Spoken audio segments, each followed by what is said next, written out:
Good evening, everyone. Let me welcome you to the Burke County Board of Commissioners regular meeting for Tuesday, November the 17th, 2020. Thank all of you for being here this afternoon.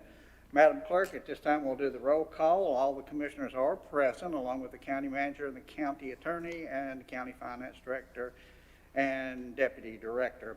Ladies and gentlemen, if you do have any devices with you that make noise, if you would check those, silence those mobile devices for me at this time, I would certainly appreciate it.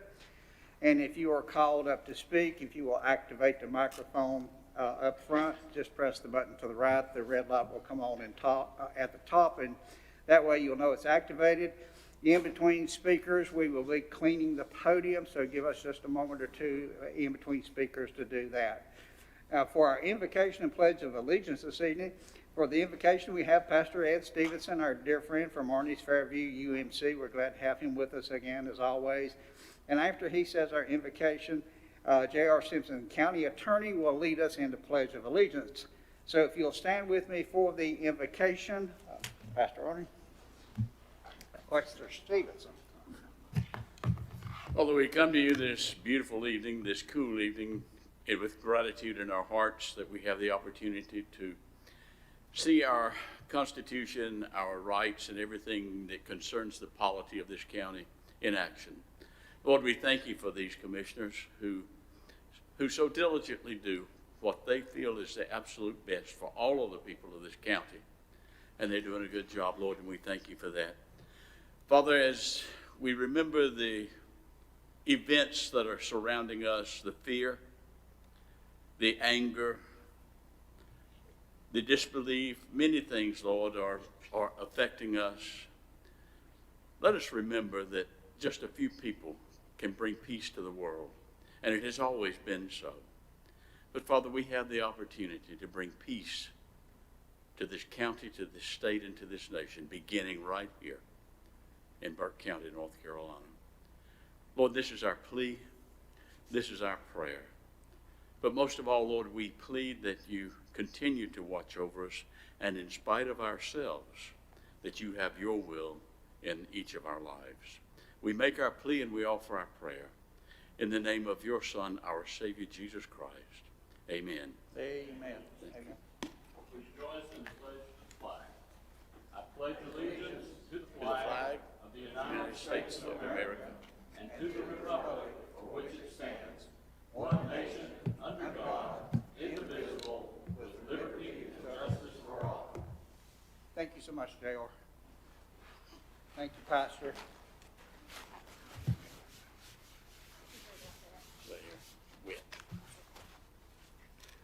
I want to take just a moment of personal privilege to thank each and every one of you that said prayers for me and my wife and my granddaughter during the month of October when we experienced COVID-19. COVID-19 is real. That was probably one of the worst episodes of sickness that I've ever had in my life. Some of you in here have experienced COVID along with us. My wife is still not totally recovered, but it was very debilitating, and I know prayers are answered. Each and every one of you county employees are dear to me in my heart. I appreciate everything that you said, everything that you did, the phone calls to check on us, and it will never be forgotten. Thank you so very much. Gentlemen, you've had the agenda. At this time, the chair will entertain a motion to approve. All right, you've heard the motion by Commissioner Taylor. All in favor signify by raising of the right hands. Madam Clerk, that will be 5-0. Thank you so very much. We have minutes before us for approval. We have the August the 4th special pre-agenda meeting, August the 18th regular meeting, September the 1st pre-agenda meeting, and September the 15th regular meeting. What is the pleasure of the board on these minutes? Mr. Chairman, I looked at all of them and I don't see any mistakes or anything, and I make a motion to approve them, Mr. President. Thank you. All right, you heard Commissioner Able's motion. All in favor signify by raising of the right hand. That will be 5-0, Madam Clerk. Moving on to our presentations for tonight. The first presentation, as usual, is our Pet of the Month from our Animal Services Center, and that will be presented by Ms. Lindsay Stone. Lindsay and her soon-to-be baby. Thank you guys so much for having me. So our Pets of the Month We have Ted as our dog. Ted is the sweetest. He's a favorite down at the shelter right now.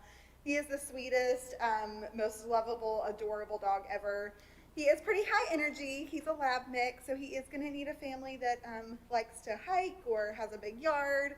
But he is super, super awesome. He loves other dogs. He loves his toys. And he would make a great pet for anyone. And then our kitty cat is Senna. He's a favorite of mine. He just wants to cuddle. He loves to be held. He loves other cats. So he would do well in a home that already has cats, looking to add another.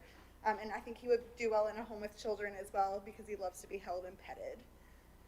And as always, we would love to have more volunteers, fosters, especially coming up through the Thanksgiving holiday. We would love to see a lot of our pets be able to get out of the shelter for that holiday, and any adopters as well.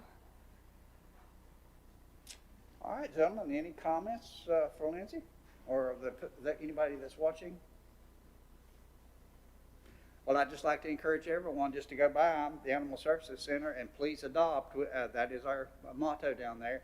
We've done such a great job, and I want to continue that adoption. So please go by and pick one of these fine animals up. Okay, Lindsay, thank you so very much.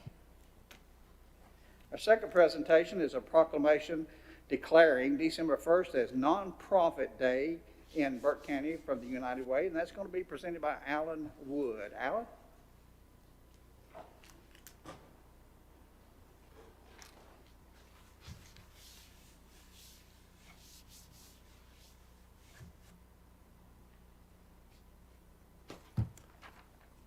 Thank you, Commissioners, for allowing us to present this today. I am here on behalf of Burke County United Way as one of their board members and head of their fundraising team right now. Just a couple things, and then I'll just run through the proclamation real quick. We're having an online event, a fundraising event. United Way is sponsoring this and covering the cost. We have invited all nonprofits in Burke County to participate at no charge for this event. We already have over 20 signed up to participate with us. We anticipate several more. That deadline to sign up for that is this Friday. You go to oneburkegives.org. That's the number one, burkegives.org. And you can sign up as a nonprofit and participate in this 24-hour event. Once again, there is no charge. You can invite your friends and neighbors to participate with you and help raise funds for your favorite charity. There are events going on all day long. There are several matching events during the day. There are several prizes that we have sponsors for that will help with the nonprofit that has the most donations over a period of time and several others. So I will just real quickly run through this. Proclamation declaring December 1st, 2020 as Nonprofit Day, aka One Burke Gives in Burke County, North Carolina. Whereas charitable nonprofit organizations throughout Burke County save taxpayers thousands of dollars through their services and contribute significantly to the high quality of life for all citizens, and whereas these organizations are committed to serving the educational, cultural, civic, health, religious, human services, recreational, philanthropic, environmental, and other diverse needs of Burke County, and whereas the staff and volunteers of all Burke County nonprofit organizations are dedicated to upholding the highest standards of community service, donating their time and effort to making the difference in the lives of others, and whereas Tuesday, December 1st observance of Burke County, North Carolina Nonprofit Day, aka One Burke Gives, provides a unique opportunity for the citizens of Burke County to join together in appreciation and support of the many contributions made by nonprofit organizations to our continued well-being while boosting awareness for continued growth. Now, for the Burke County Board of Commissioners, do hereby proclaim December 1st, 2020 as Nonprofit Day, aka One Burke Gives in Burke County, and encouraging all citizens to recognize the positive impact nonprofit organizations have on the quality of life of the citizens of Burke County, North Carolina. Thank you for that presentation, Alan. Gentlemen, questions for Alan? Any comments? Alan, I do appreciate everything the United Way is doing. Nonprofits are a backbone of this county. We all know that. They have been for a number of years, and we appreciate what they do. And I'm very proud to sign this document declaring the One Burke Gives. I like that one, One Burke Gives. That's a great moniker for that one. Any other questions or comments? Mr. Chairman, I just encourage anybody to pick out your favorite 3 or 4 or 5, and decide what you can give and give. It is an act of God, to say the least, to help somebody else who is less fortunate than you. Yes, sir. True. Accept a motion to approve this proclamation. So moved. All right, we've heard Maynard's motion. All in favor signify by raising of the right hand. Madam Clerk, that will be 5-0. Thank you so very much, Alan. Thank you. Moving on to item number 3 will be from the Tourism Development. It will be our financial update for the period ending June 30th and September 30th of 2020. That will be presented by Ed Phillips, Tourism Development Authority Director.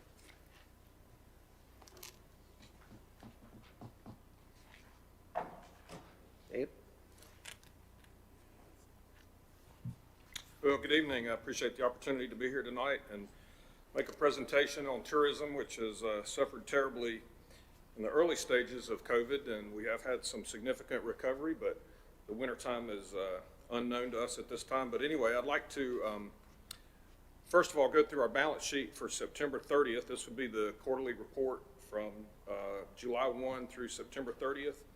And on September 30th, we had $308,994.25 in our checking savings account.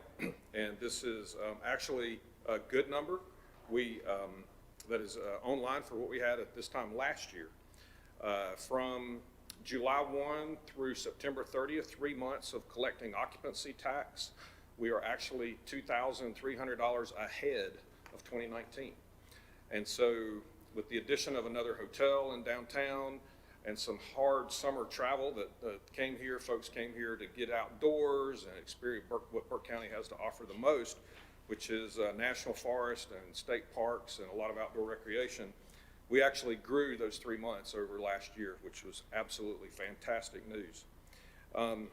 For the annual report, which ended on June 30th, we had a good year. Of course, COVID hit in March. Travel ceased in March, April, May. It started to recover in May. And then June was a great month for us. It started to bounce back.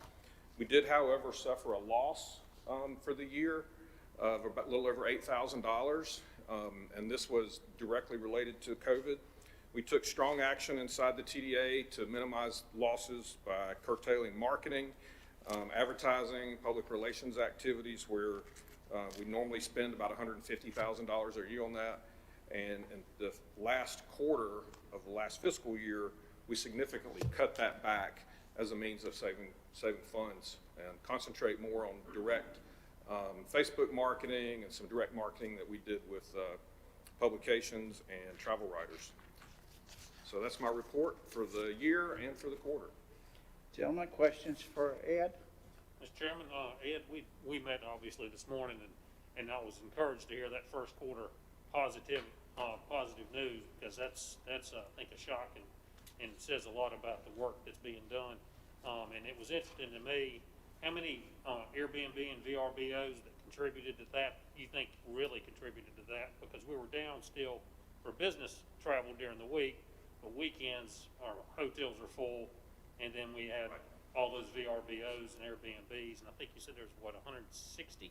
Yeah, there's roughly 160 vacation rentals in Burke County. That number fluctuates every day. Some come in, come out, but roughly around 160 back in the end of June, and that's significant growth. In the last 5 years, that's gone from like 50 vacation rentals to 160, so it's up over 300% in 5 years with vacation rentals. Ed, can you give us any idea how the occupancy is working for the new hotel? Yeah, so, of course, they are the first Marriott property that we've had in Burke County. And so you have the loyal Marriott clientele who can now stay here and earn their points or spend their points if they wish. And so the weekends have been very, very busy there. During the week has been the problem. That did increase in September and October during the week. We also ran some trolley tours, fall color tours on our trolley in October. And we had 87 passengers come from all over North Carolina and South Carolina. And we documented those actually stayed, some of those stayed in the downtown hotel and also at the Hampton, the Comfort and the Days Inn. So that contributed to that business in those months. The business travel, the corporate travel, the manufacturing travel is still down. And we don't expect that to recover mid-2021 to late 2021. Other questions or comments? All right, hearing none. Anybody make a motion to accept? So moved.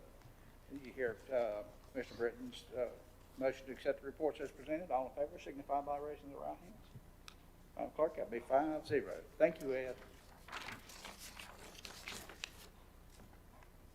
We'll move now to our scheduled public hearings. Our first public hearing is from Burke Development, Inc., a building reuse grant for Project Downey and public hearing, and that's going to be presented by Alan Wood from BDI.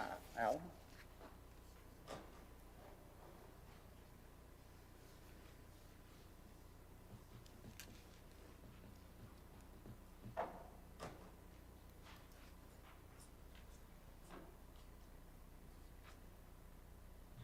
Seems like I was just up here. Okay, Project Downey is looking at purchasing a building at 104 West Southwest Street Northwest. Let me do that again. 104 First Street Northwest, Hildebrand. I've got it right that time. They will be moving into that facility out of South Carolina. We are applying for a building reuse grant to assist them. There are 19 jobs tied to the reuse grant. The grant amount is $100,000. We've had a call with the county manager and NC Commerce yesterday. Everything is lined up. The application is submitted. It is waiting for your resolution to finish this out. We are with Hildebrand next Monday, asking them to share the 5% local match. As I said, there are 19 jobs tied to the grant. We think there will be significantly more than that, but this, at the point in time, is all we wanted. They wanted to commit to, or Commerce felt comfortable with. But I think those numbers will be significantly above that as we move forward. They're a very good company, and they've had very good things to say about Burke County to this point in time. Be happy to answer any questions. Thank you for that presentation. Gentlemen, questions for Alan on Project Downey?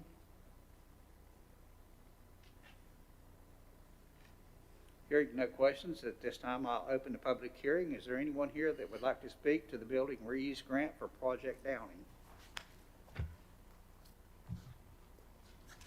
Madam Clerk, seeing or hearing no one, I will close the public hearing. What is the pleasure of the board on this matter?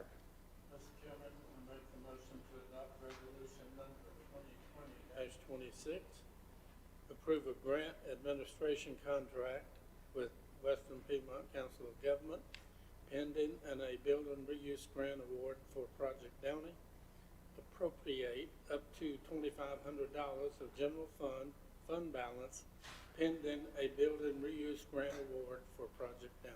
All right, gentlemen, you've heard Commissioner Taylor's motion. All in favor signify by raising of the right hands. Madam Clerk, that will be 5-0. Thank you, Alan. Thank you.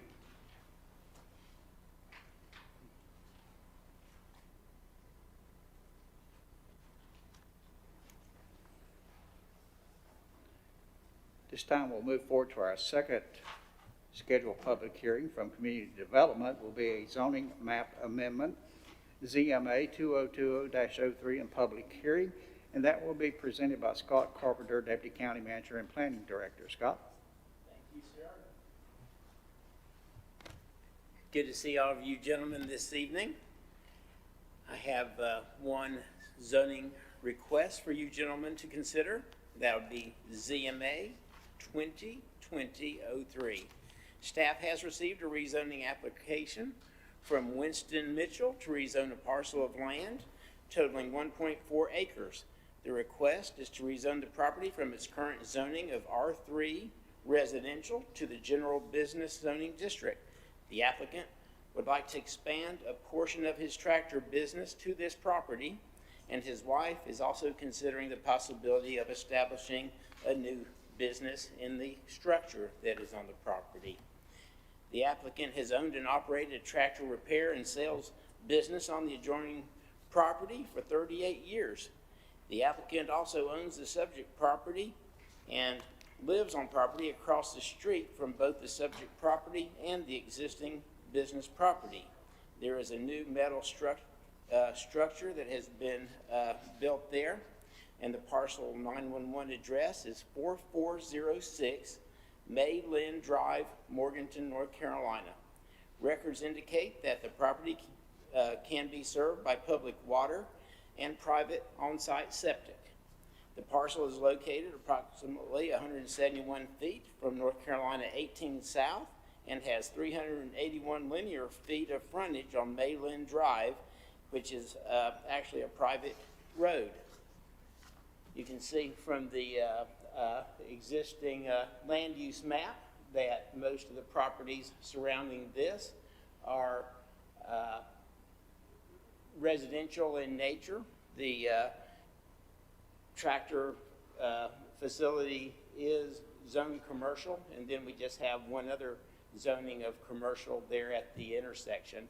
That blue is actually not office institutional there. It's actually a cell tower, and was mislabeled for the existing land use map.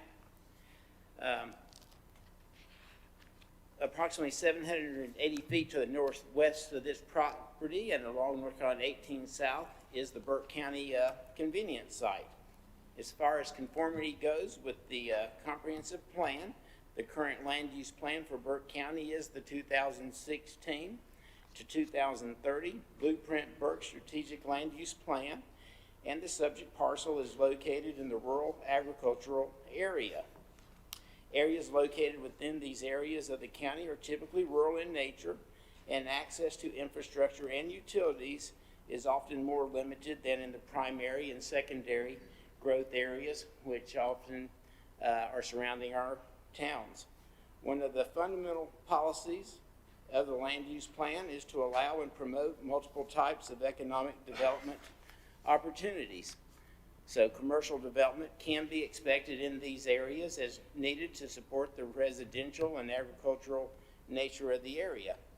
As far as conformity with the Burke County zoning ordinance, the current zoning district for this particular parcel is R3 residential, so it would have to be rezoned to something else more suitable, like general business, to allow for this type of commercial activity.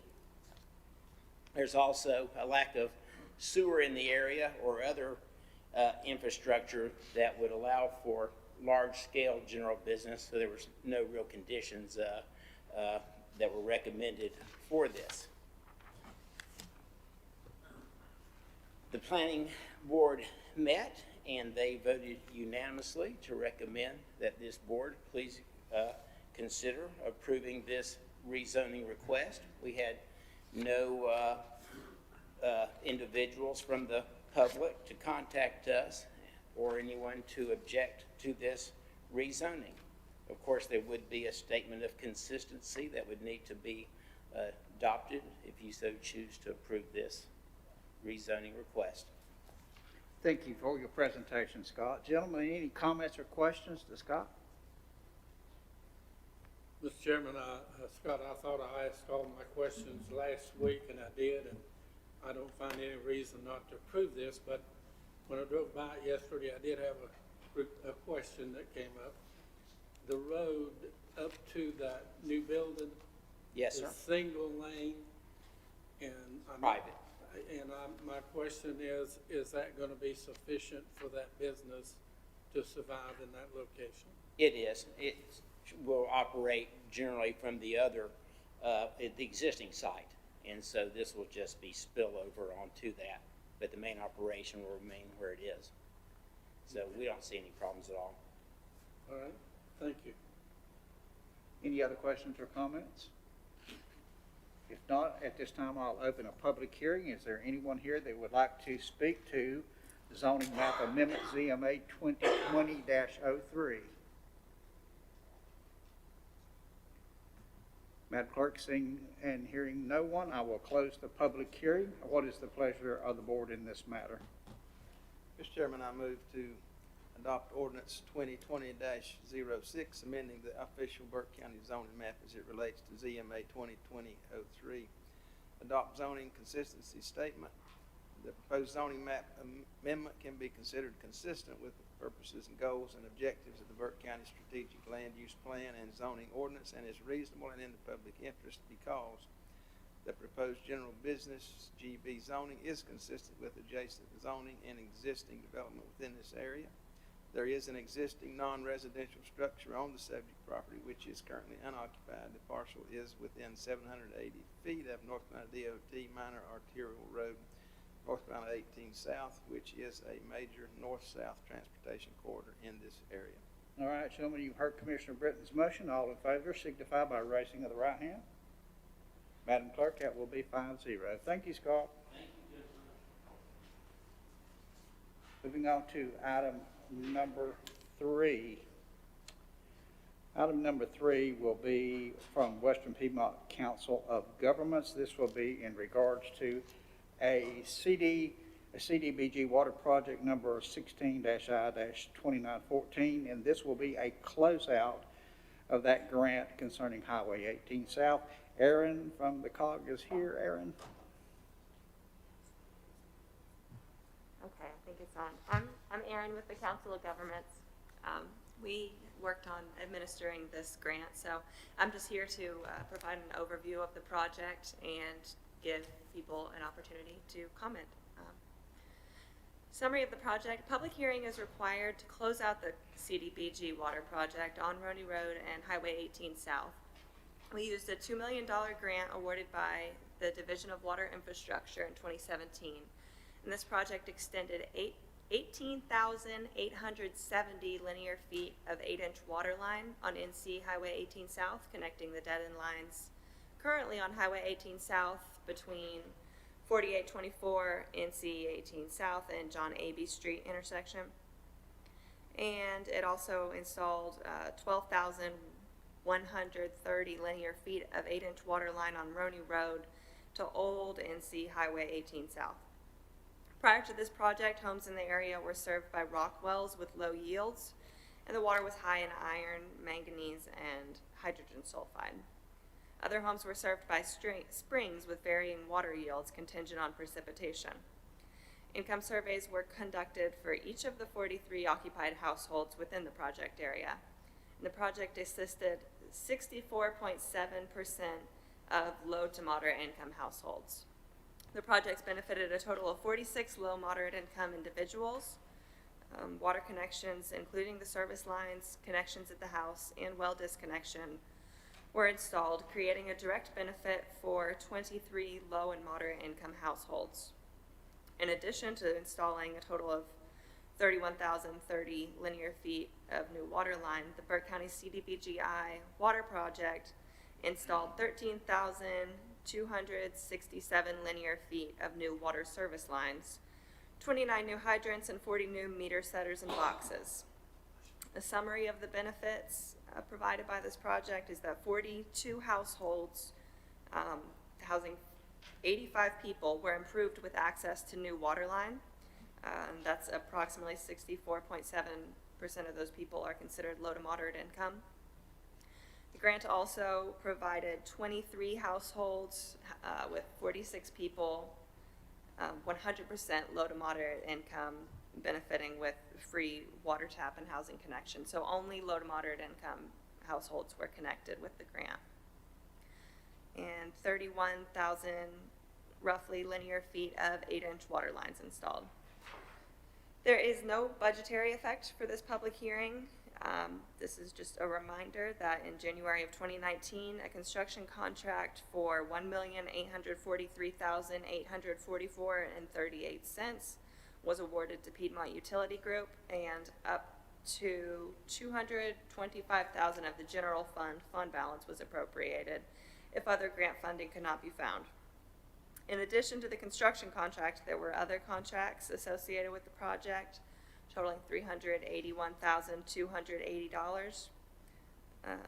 Grant administration services, environmental review, engineering services, and construction observation services. For the construction contract, there were a total of 2 change orders, totaling a net decrease of $17,507.74. And the final construction contract amount with those change orders was $1,826,336. Let me start over. $1,826,336.64. And I've got highlights for the change orders there. One of them was just a 90-day time extension, and the second of which was a adjusting change order that decreased the contract amount. Unfortunately, no additional grant funding was found. However, only $117,943.43 of fund balance was needed to balance the project budget. In actuality, only $14,930 of general fund balance was used due to the availability of interest earnings and CDBG fund balance left over from other CDBG projects. And that's all I've got for you. Thank you, Aaron, for that presentation. Gentlemen, questions for Aaron or comments? All right, hearing none at this time, I'll open a public hearing and ask if there is anybody here that'd like to speak to the grant closeout for CDBG Water Project 16I-2914. Seeing none and hearing none, Madam Clerk, I will close the public hearing. Thank you so much. Moving on to item number 8 is informal public comments. Madam Clerk, did anybody sign up? Do not have any cards, Mr. Chairman. All right. Mr. Chairman, Yes. can we back up just a second? JR, shouldn't we voice, excuse me, somebody turned me on. It says suggested motion, but should we not acknowledge the public hearing? Did not receive any public feedback, and we will be closing CDBG number 16-1-2914. Don't we need to do that to complete that item of business? I would recommend a simple motion to approve the closing of CDBG 16-1-2914 to round that out. So we don't need to comment that no public feedback was given. No, I don't think you'll need that. But I do think a simple motion acknowledging the closing and approving it would be in order. For Mr. Chairman, if that's It's my okay. understanding we were going to do that at the December meeting with the minutes. Is that not true? I had not heard that. Mr. Okay. Chairman, there will be an item on the December agenda where the minutes from this portion of the meeting will be approved because the Department of Quality needs those as part of the closeout process. But I'm not aware that any motion to close out the grant is necessary. Just documentation that a public hearing was held, and that would be those minutes that are I couldn't hear her. Come over. All we need is documentation that the public hearing was held, which will be the minutes that Kay will present to you at the December meeting. So as long as we've got documentation that it was advertised and that it was held, so I think all you've got to do is just close it out. That's my point. We must verify that we held the public meeting and et cetera, and the grant is now closed. So We're going to do that at the December meeting, but I'll take it from you tonight if you'll make the motion. Well, it says there's a suggested motion there, but I was adding some to it just because to make sure that the public hearing was held, but no public feedback was received, but it's fine just to close out CDBG number 16-1-2914. And I'll make that motion. All right, gentlemen, you heard the motion. All in favor signify by raising of the right hands. 5-0, Madam Clerk. All right, no informal public comments. This time we'll move to the consent agenda, and I'll recognize County Manager Brian Steen. Thank you, Mr. Chairman. Members of the board, you have 9 items on your consent agenda. Number 1, Burke County Public Schools presentation of financial data for the period ending September 30th, 2020. Item 2, BDI easement for electric at Burke Business Park. Item 3, BOC resolution requesting General Assembly declare 911 telecommunicators as public safety personnel. Item 4, Clerk, Council on Aging appointments and removals. Item 5, Clerk appointments to the Veterans Service Board. Item 6, Clerk appointment and removal of Voluntary Agriculture Board. Item 7, PBHM Partners Behavioral Mental Health Management Report for period ending June 30th and September 30th, 2020. Item 8, Tax Department Tax Collection Report for October 2020. And the final item, Item 9, Tax Department Release Refund Report for October 2020. All right, gentlemen, you've heard Brian's report on the consent agenda. What's the pleasure of the board? Mr. Chairman, I make the motion we approve all 9 items as presented. All right, gentlemen, you heard Commissioner Taylor's motion. All in favor signify by raising of the right hand. Madam Clerk, that be 5-0. Thank you so much. Moving to items for decision. Our first item for decision tonight is from the Tax Department. An appeal of failure to list a penalty, and that will be presented by Danny Eisenhower, Tax Administrator. Danny? Good afternoon, gentlemen. We had a taxpayer to appeal the failure to list penalty. So read the information. On October the 5th, 2020, a letter dated September 18th of 2020 was received from Continental Automotive Systems. This letter is in response to a 10% penalty that was added to the 2020 tax notice. Continental submitted a timely extension request and were granted an extension until March 16th of 2020. The March 16th deadline passed and the listing was not received until April 22nd of 2020. Therefore, a 10% penalty was assessed for failure to meet the legal submission requirement. North Carolina General Statute requires individuals and business to list personal property between January 1 and January 31 annually. The businesses are allowed an extension of time if requested and granted during the month of January. These extension requests are typically granted. Failure to submit the listing either during the month of January or by the extension date results in a 10% failure to list penalty. Under North Carolina General Statutes, the Board of Commissioners has the power to compromise. Although the Board of Commissioners has the power to compromise, this action can be challenged and the commissioners can be held personally responsible. Tax Administrator recommends the Board of Commissioners deny this request from Continental Automotive Systems, Inc. To release and refund the penalty for untimely listing. Be glad to answer any questions. Thank you for your presentation, Danny. Gentlemen, questions or comments for Danny? Mr. Chairman, again, I just like to, they've been such a good corporate neighbor, and I just like to see us help them a little bit, even if it's just half of that or whatever. And I know, you know, that we don't do that often or haven't done it in the past, but they're such a good corporate neighbor. They employ so many people. They've done so many things for the community. I don't know if in their corporation, if that laid on somebody's desk and somebody else pays for it or whatever, but I'm sure it's a mistake and whatever. And I'm sure, you know, it just maybe got overlooked somehow. And I know that's no excuse, but again, they're such a good corporate neighbor and done so much for our community. I would just hope that we could maybe cut that in half. Any other comments? Mr. Chairman, I made my comments last week at 2 weeks ago, excuse me, pre-agenda. And I have not varied from my own conscience or thoughts on the matter. I do want to re-emphasize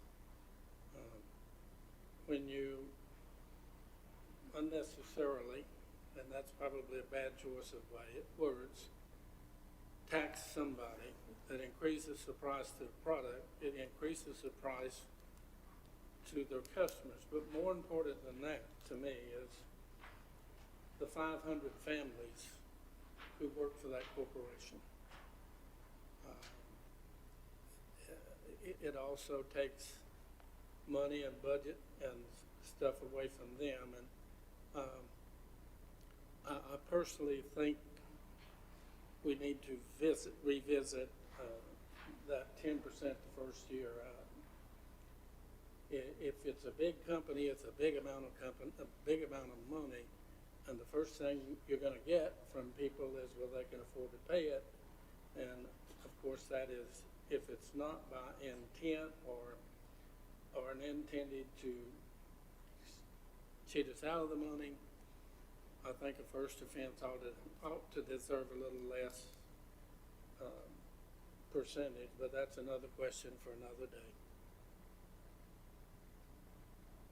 Any other comments? Mr. Chair, we made comments in the pre-agenda meeting as well. I understand what Wayne and Maynard are saying, but we set the precedent, which we haven't done before, because we have to treat everybody fair and equitable. When we set this precedent now, it's going to make it tough on us moving forward. And so if we treat them and give them special circumstances today, we open ourselves up to lawsuits and everything else. So this is a legal matter, and I guess I would ask the county attorney, would he agree on that if we set precedent and treat somebody in a special situation today, and we have not done that in the past, and somebody comes to us in the future and we don't forgive that, does that not open us up to some legal challenges? Well, that opens you up to personal liability of everybody who votes for that, as well as being liable for the cost of any suit brought by any citizen in the county in order to challenge that. The one thing that really worries me for the commissioners is that on September 15th, at your meeting 2 months ago, there was an appeal just like this one from a company called Gersheimer down in Valdez, Gersheimer Glass, and they raised the same issues in their letter that that these folks have raised in theirs. In order to avoid liability, I think you've got to come up with some sort of differentiation between those two, other than this company's a good citizen and this one we're not that familiar with, and because I think anybody voting for it is going to open themselves up to having to pay that back, and also pay the cost to the plaintiff of any lawsuit brought to bring that back. Mr. Chairman, gentlemen, we have made, I don't know how many times we have made concessions and helped people on their taxes. It's not a first time. It will not be a last time. Danny, I'm sure you'll tell me that probably within a few months you'll have some more up here that's late. I think that contrary to the belief that it sets a precedent, it does not. There's been times 20 years ago, people, for the last 20 years, there's always somewhere that you make concessions. And maybe it ain't always on taxes, maybe it's something else. And we make concessions on taxes to help companies out. And why are we so strict and so devilish to people who's been here and paid taxes and supported this community and schools and families for 20, 30, what is it? They came here in 94, is that correct? So it's, it's 26 years. And folks, we don't have that in the budget. Somebody says we take it out of the budget. That applies to the budget after the penalty or the crime is prevented, if that's what you want to call it. But, I'm sitting here thinking and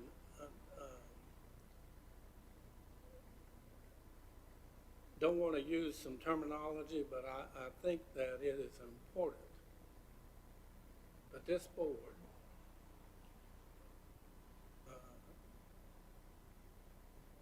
should look at itself and see what the difference that's going to be make, whether you get $40,000 or $80,000. And on the other side, how many millions of dollars worth of goodwill and benefit will it multiply into? So we're,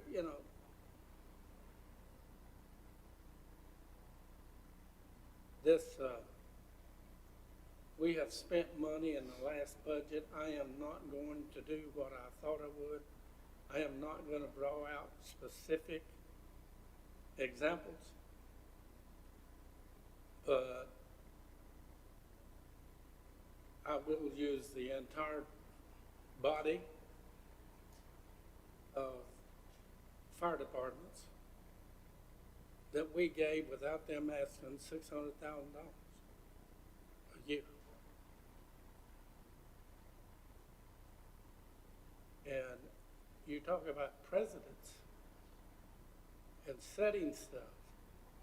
And I've got 3 or 4 other examples here, but I think you understand what I am saying. This is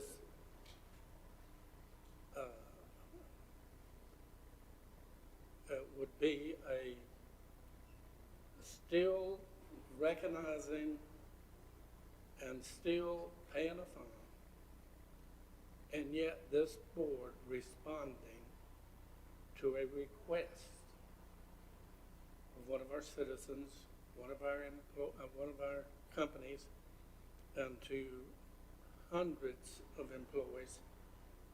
I think I heard they have over 500 employees. And I don't know if that point is accurate now. But the reasons I am hearing from you, from the rest of you, to put this burden on that company, I am not agreeable with and would not be acceptable to. I don't know these people. I don't eat dinner with them. I don't go to church with any of them. It's just the fair, honest, equitable thing for this board to do. Mr. Chairman, I agree with everything the mayor says. That's why I'm just saying maybe cut it in half. But if they today came to us and said, well, we're ticked off about this, we're going to move out of the county, how many thousands of dollars in incentives would we give them now to get them to stay? We would give them thousands of dollars for them to stay. And I'm not saying they're going to do that, but if that happened, we would give them thousands of dollars to stay in Burke County. And I just think cutting it in half, sort of, yeah, we're punishing them some, but we're not. We're also showing some goodwill there.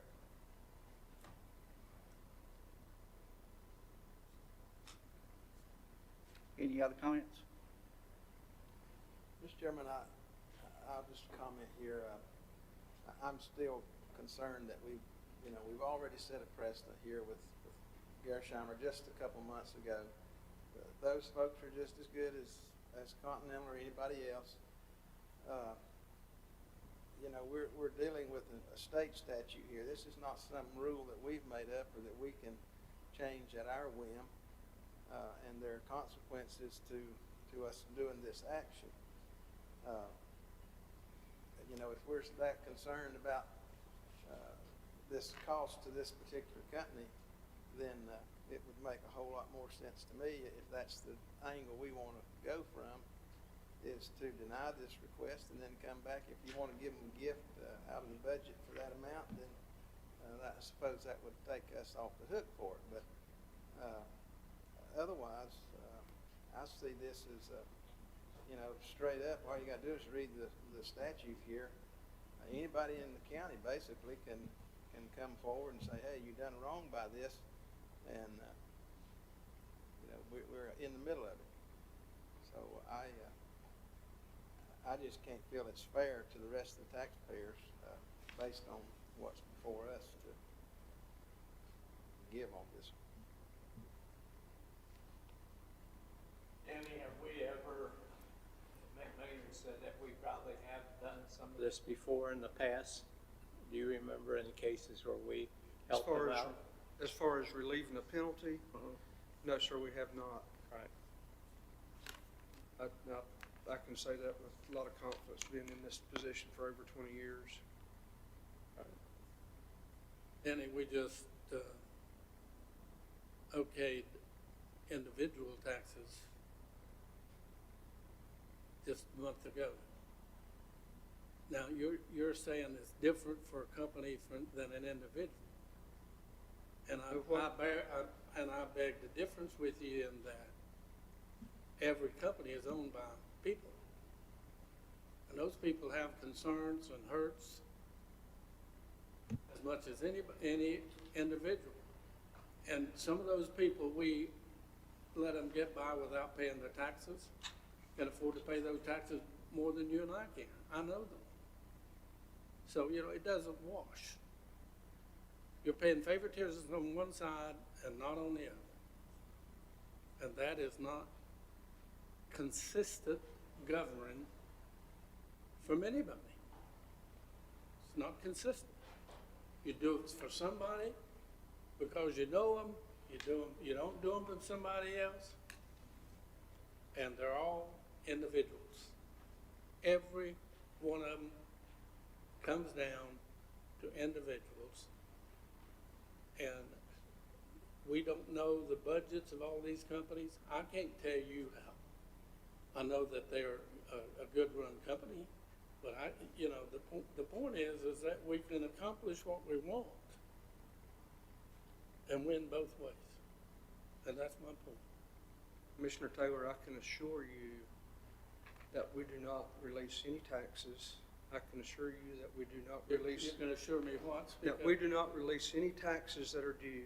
I can assure you that we do not release any penalties that are due.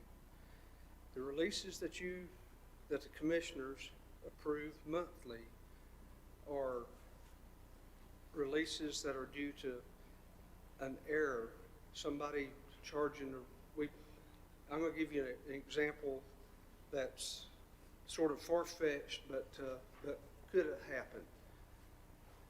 A good example that's easy to understand is we charge somebody we assess their value on their home, and we assess them for a basement. And they say, we do not have a basement. So we go out, we review that property, they do not have a basement.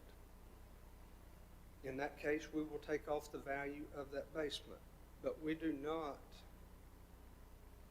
change people's values. We do not allow people not to pay their taxes. Sure, we've got delinquents out there. You're going to have delinquents every year. That list builds.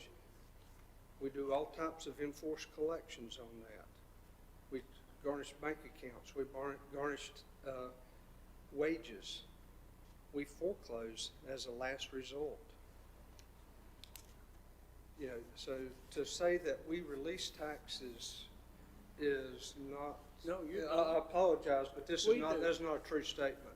We do. We did that a month ago. The board does, and that's the reason the law is there. That's the reason we're here right now, is because the law says if the board, if somebody wanted to appeal to this board, they have a right to do so, correct? They can appeal to the board, yes, they All can. right, that's the reason the law is there. And we, this board, is to decide the circumstances and whether or not, you know, we would give some consideration for the request. That's what we're doing here tonight. Those requests, those cannot be arbitrary. They have to be factual. They have to be what? Factual. There's stuff that's not factual? Is your stuff not factual? No, that's what I'm saying. It is. It has to be, for me to bring a release to this board, there has to be some facts substantiating that, the reason for that release. Other than that, there would be no release. What was it, Madam Clerk? 3 people within the last 2 months, I know, that we have allowed the penalty to be taken off because the late filing penalty?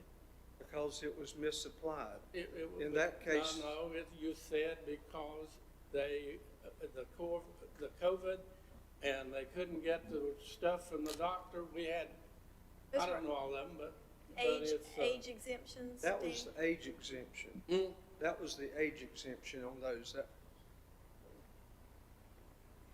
And you have the right on something like that to approve that up till December 31st on what they call a late application. So what you approved was a late application. The point is, we're here because the law allows a business or citizen to appeal to this board, correct? Yes, sir. Okay. So, we know it's done, that's the reason the law's there.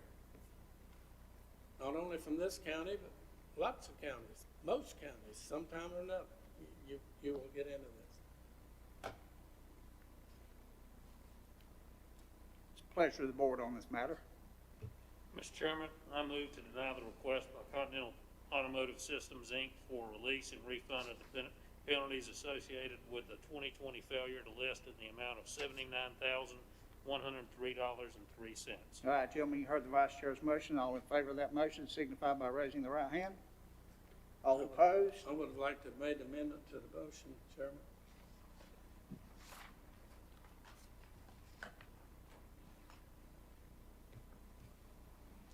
It's too late. It's too late now. Yes, sir, it is. You've made. You voting allowed no the on this motion? without- I give you plenty of latitude tonight to do some things, and I probably should have stopped you sooner. You gonna vote no on this? Pardon? Are you voting no on this? The Yes. motion, okay. The vote is 3-2, Madam Clerk. Thank you, Danny.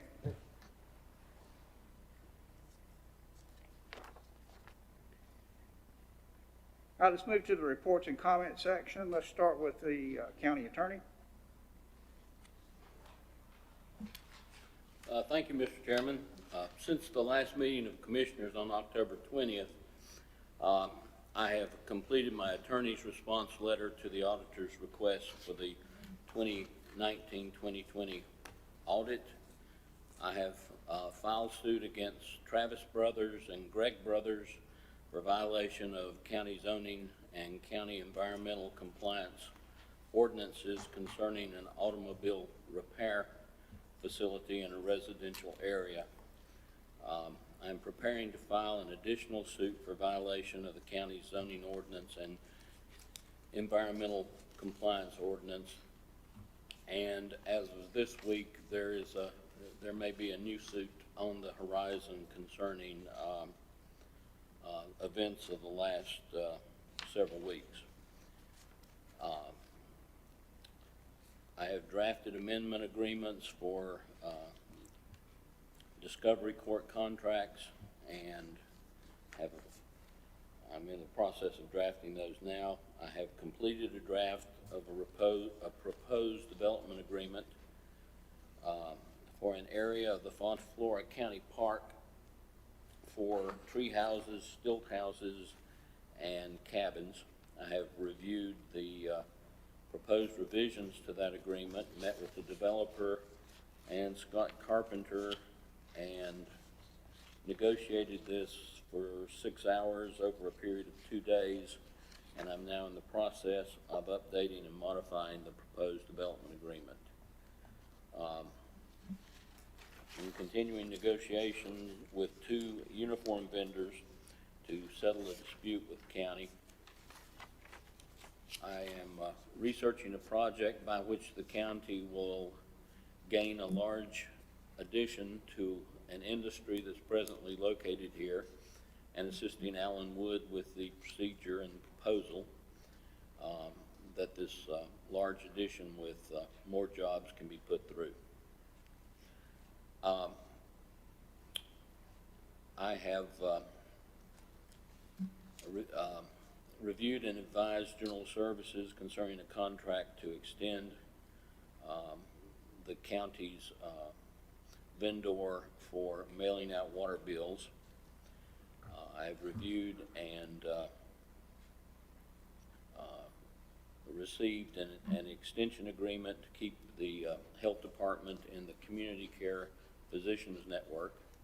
I am reviewing a renewal of the county's contract with Aramark for providing meals at the county jail facility, and I am reviewing an agreement to provide temporary staffing at the Burke County Animal Services. Thank you, sir. Thank you, Mr. County Attorney. Madam Clerk? I have no comments, thank you. Okay. Commissioner Abley?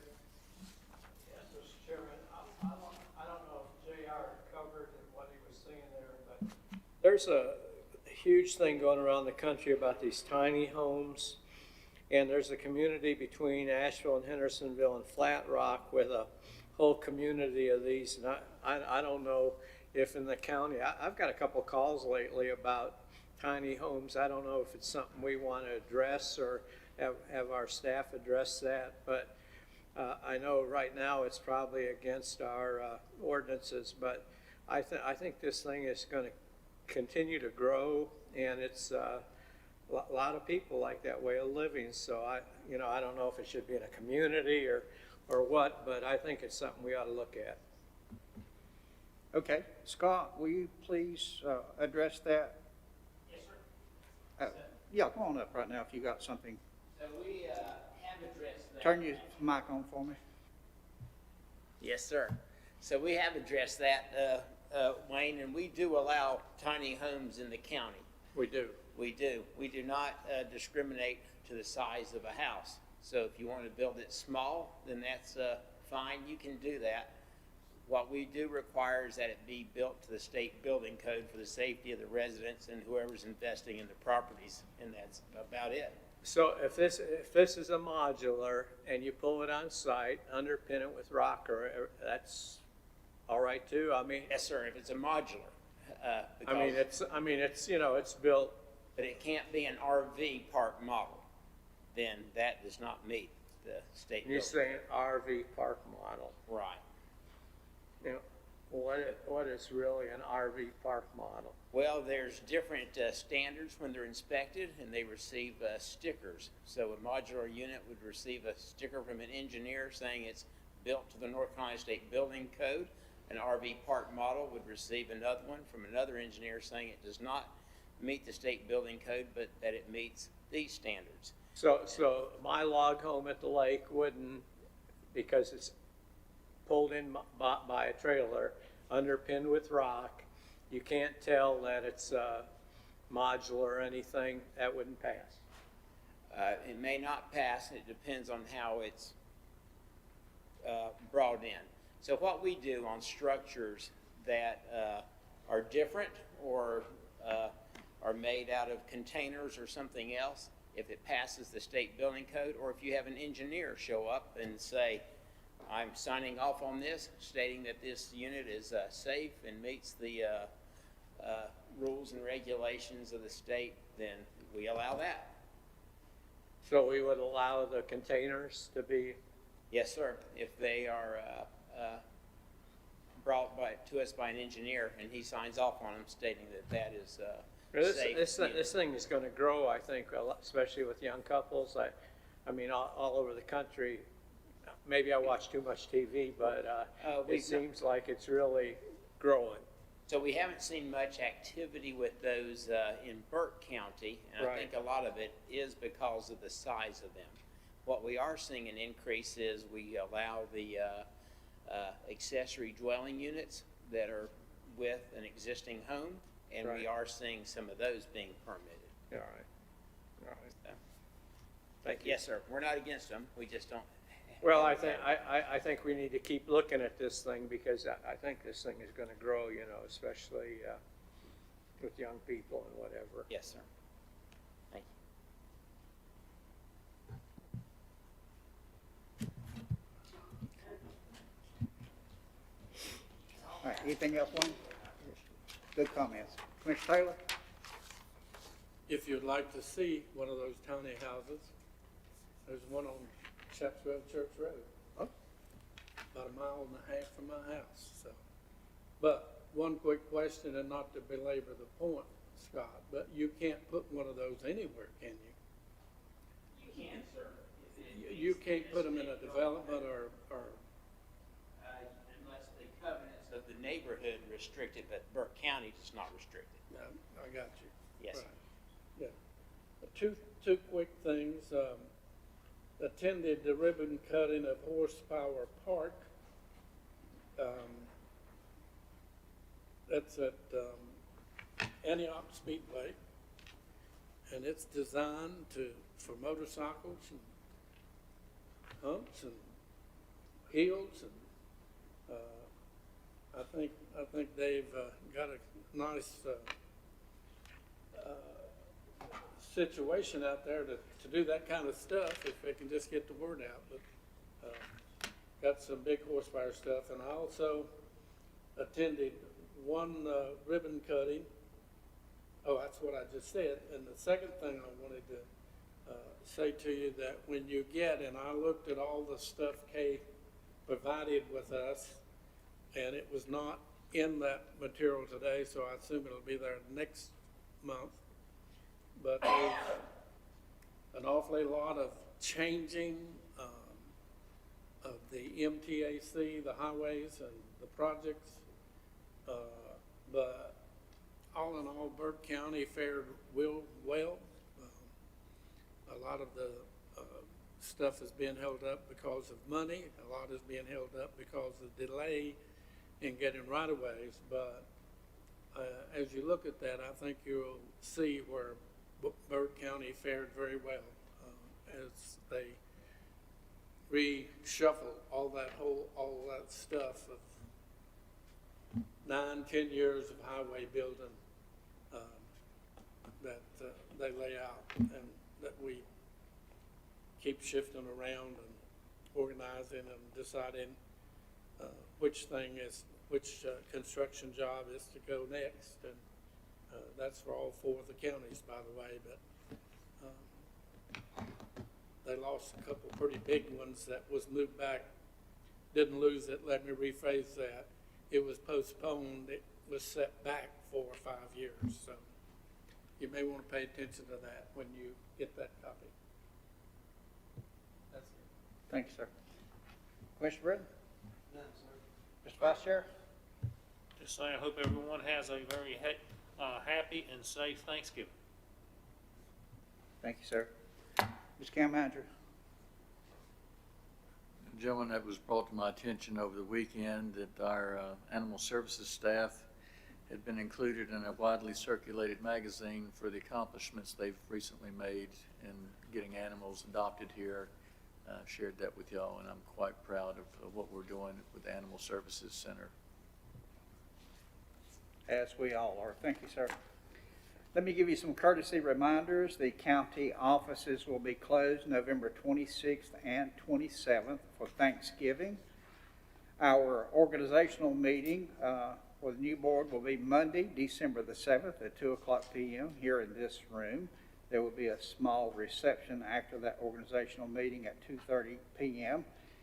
Our pre-agenda meeting for December is scheduled for Monday, December the 7th at 3:00 p.m. in this room. Our regular meeting will be Tuesday, December the 15th at 6:00 p.m. here in this room. We will not be participating in the Morganton Christmas Parade this year since there's actually not a parade. Mr. County Manager? I'm sorry, Mr. Chairman, I forgot some other good news. There were some pictures there for you. Went up with Scott to look at some of the trail development. You can see our pine tree in the fog that was put there by our friends with Oak Hill Iron and Wood. And you can see some trail, I don't know if you want to call that a bridge, boardwalk being under construction. And I've asked Scott to get us a little more of that as it develops and be able to show maybe, I don't know if it's December or January, whenever we have an opportunity to. It's coming along and looks nice. I'm sorry I forgot that. No problem, sir. I'd like to remind everybody that's watching us tonight, please follow us on Facebook. Again, have all your pets spayed or neutered. We would appreciate that. And remember to go by and either foster or adopt an animal from Animal Services Center. Help our wildlife and the environment by removing litter from the streets and highways, and we certainly would appreciate that. Madam Clerk, give us our vacancy announcements.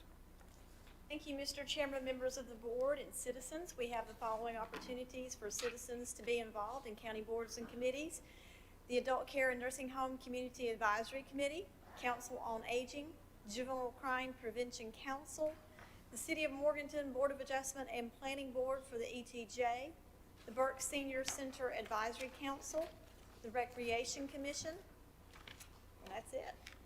All right, thank you, Madam Clerk.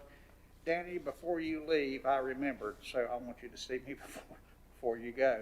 There's no need for closed session tonight, so with that, I will entertain a motion to adjourn. So moved. We stand adjourned. Thank you, gentlemen.